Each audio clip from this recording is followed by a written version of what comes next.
السلام عليكم ورحمة الله. اللهم صل وسلم وبارك على سيدنا محمد. اهلا بيكم يا جماعة.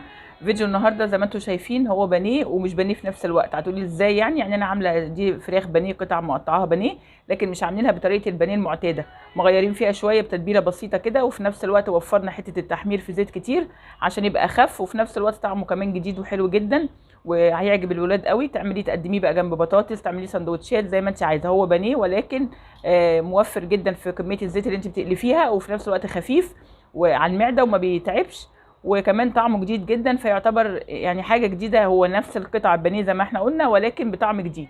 يلا بينا كده عشان ما اطولش عليكم نسمي الله ونشوف المقادير مع بعض ونشوف الطريقه. هنسمي الله يا جماعه ونشوف المقادير مع بعض. زي ما انتم شايفين مقادير سهله جدا وبسيطه. احنا بنحاول نبعد عن موضوع البانيه اللي هو العادي اللي بياخد زيوت كتير وحاجات كتير. هو برده بانيه بس بطعم مختلف وكمان طريقه مختلفه، وفي نفس الوقت احنا بنبسط على نفسنا ان هو ميبقاش حاجات محمره. وطبعا معظمنا بيبقى ولادنا مش عايزين ندوم دهون وحاجات زياده كده وحاجات محمره. هو يعتبر يعني كانه متشوح ومتحمر في نفس الوقت. هنشوفوا معنى كلامي ده ايه واحنا شغالين. انا هنا عندي نص كيلو بانيه. طبعا انتوا عارفين شرايح البانيه بتبقى شريحه كبيره، انا بقسم الشريحه لثلاث حتت او اربعه حسب حجم الشريحه بتاعه البانيه. زي ما انتوا شايفين كده. لو انا عندي صدر فرخه وانا بقسمه برده شرايح رفيعه كده وصغيره في نفس الوقت. طبعا وبتبله بملح وفلفل. اظن مفيش ابسط من كده. بالنسبه للخلطه دي طبعا برده عشان ما اطولش عليكم الفيديو، هي عباره عن بيضه معلقتين زبادي وبابريكا وزعتر وملح وفلفل بس. احنا طبعا زي ما قلنا هي وصفه بسيطه جدا للبانيه، فما بحطش مكونات كتير. يبقى زعتر وبابريكا وملح وفلفل وزبادي وبيضه بيضايه كلهم بتضربيهم في بعض كده. طب انا لو ما عنديش زبادي ممكن برضو اعمله بمعلقتين لبن او 3 معالق لبن واحط عليهم معلقه خل، بتروب شويه كده كانها زي اللبن الرايب. يعني دي شغاله ودي شغاله. وهي على فكره اساس الوصفه او الصح بتاعها بنعملها بصور كريم، بس طبعا احنا بنقوله بنبسط الامور، مش عايزين نجيب حاجه غاليه وحاجه مكلفه، ومش كلنا عندنا صور كريم في البيت، فبنعمله بالزبادي او اللبن زي ما قلت لكم، لبن وخل. طيب احنا عملنا كده خلاص مفيش اي مشكله. بحط الفراخ هنا. اظن مفيش اسهل من كده. كل الخلطه كده على بعضها.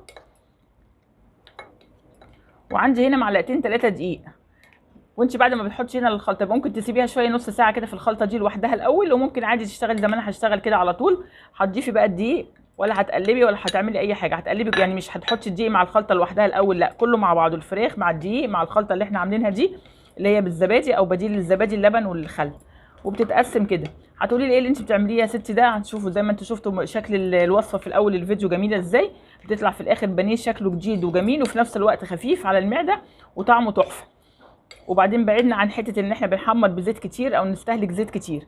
احنا بنحاول، هي وصفه فيها فراخ وطبعا مكلفه، فمش هنكلف كمان زيوت ومكونات كتير تخلي الوصفه تبقى اعلى واعلى او غاليه علينا او مكلفه او متعبه كمان صحيا لاولادنا. احنا بنبعد عن الزيوت الكتير عشان ما يتعبهمش. بس اظن مفيش اسهل من كده. بتسيبي الخلطه دي كده شويه ممكن نص ساعه ولا حاجه. هتيجي بقى معايا بعد كده نروح عند البوتاجاز هنوريكم وقت تشوح الزبده عامل ازاي. زي ما انتم شايفين يا جماعه نجيبوا جريل او طاسه كده ما بيلزقش فيها الحاجه، بنحط فيها رشه زيت بسيطه او دهنه زيت كده خفيفه. ده بقى الفرق بين التحمير. احنا مش بنحمر البانيه، احنا كاننا بنشويه او بنشوحه وفي نفس الوقت ما بنستهلكش زيت كتير. وزي ما انتم شايفين الطاسه طبعا تبقى سخنه جامد، ونحط فيها شرايح البانيه اللي احنا عملناها بالتتبيله مع الدقيق مع التتبيله اللي احنا عملناها بالزبادي والبيض.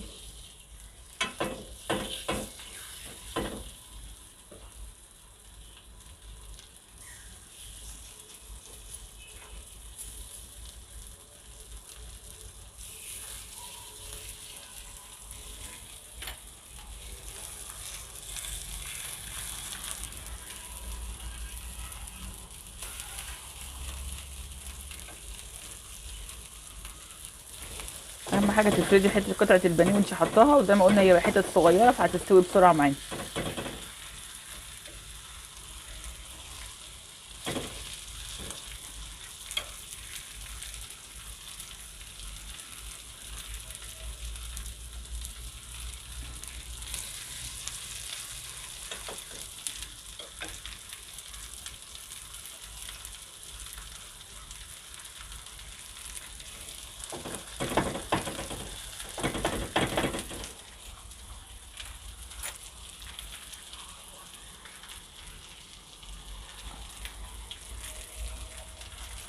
زي ما انتم شايفين هي الزيت مش كتير اهوت خالص، يا دوبك كده يعني بندهن الطاسه بس. شايفين اللون ما شاء الله كده في ساعتها بتتشوح وبتاخد لون جميل. اللون الذهبي دوت من الدقيق اللي احنا حاطينه، بياخد سنه قرمشه، بيبقى طريه مع مقرمشه في نفس الوقت. طريقه ان شاء الله لو جربتوها هتعجبكم جدا. وكده احنا بعدنا عن البانيه المحمر اللي هو بياخد بقسماط كتير، وفي طبعا ماده نشويه. البقسماط الدقيق هنا معلقتين بس، مش بنحطه في بقسماط كتير، وفي نفس الوقت ما بناخدش زيت كتير في التحمير. يعني شويه الزيت دول ممكن يقلوهم لو احتاجنا معلقه او معلقتين كمان بس وخلاص. زي ما انتم شايفين. هتقولي طب هل التشويحه دي كده بتسويها؟ ايوه بتسويها، بس انت اساسا وانت بتعملي البانيه او وانت بتجيبيه بتشتريه من عند بتاع الفراخ تخليه يقطعهولك شرايح رفيعه. وكده كده هو بصوا بيستوي خالص ويبقى طري جدا. طبعا هوريكم بعد السوا. هنكمل بقى الكميه دي كلها كده مع بعض زي ما انتم شايفين. بتديها يا دوبك دقيقه على الوش ده ودقيقه على الوش ده لغايه ما نخلص الكميه كلها ونقدمها مع بعض.